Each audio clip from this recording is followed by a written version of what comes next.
నమస్తే అండి. నా పేరు డాక్టర్ ఆదినారాయణ. ఈరోజు మనము లంబార్ స్పాండిలోసిస్, బ్యాక్ పెయిన్ గురించి తెలుసుకుంటాం. బ్యాక్ పెయిన్ జనరల్‌గా మనము చాలా మందిలో ఈ సమస్యను మనం చూస్తూ ఉంటాము. హోమియో వైద్య చికిత్సా విధానాల్లో కూడా బ్యాక్ పెయిన్‌కి మంచి మెడిసిన్స్, ట్రీట్మెంట్ అవైలబిలిటీలో ఉన్నాయి.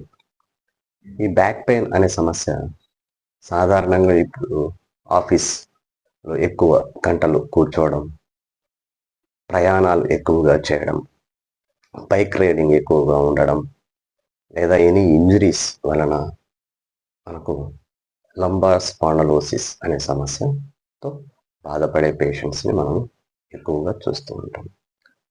ఇది సాధారణంగా లంబార్ రీజన్లో ఉన్నటువంటి L1, L2, L3, L4, L5 ఈ భాగాల్లో ఉన్నటువంటి వర్టెబ్రల్ కాలమ్‌ను డిస్క్ వాపు రావడం కానీ, డిస్క్ డీజనరేషన్ ఉండడం కానీ, లేదా డిస్క్ హెర్నియేషన్ అంటే వెన్నుపూసకి మధ్యలో ఉన్నటువంటి మెత్తటి కుషన్ లాంటి పదార్థంలో మార్పులు రావడం వల్ల మనకు నడుము నొప్పి వచ్చేదానికి అవకాశం ఉంటుంది.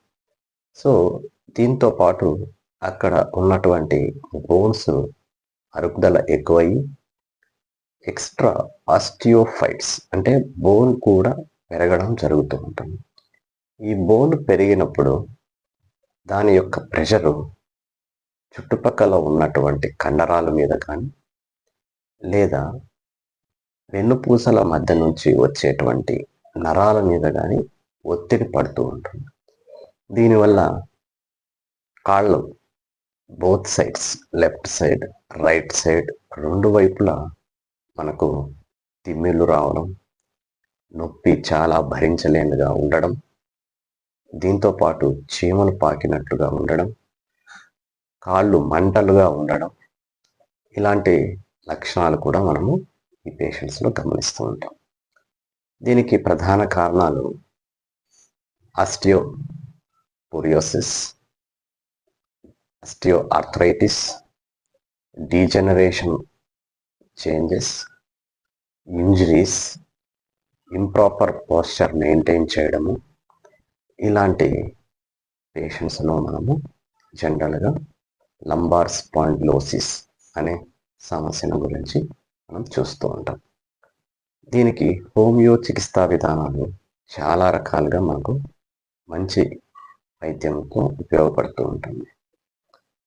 దీనిలో ముఖ్యంగా మనం చెప్పుకోవాల్సింది ace plus hip 200, arnica 200, rhus tox, bryonia, ruta, hypericum, colocynth, magnesium phos అనేటువంటి మందులు చాలా బాగా ఉపయోగపడతాయి.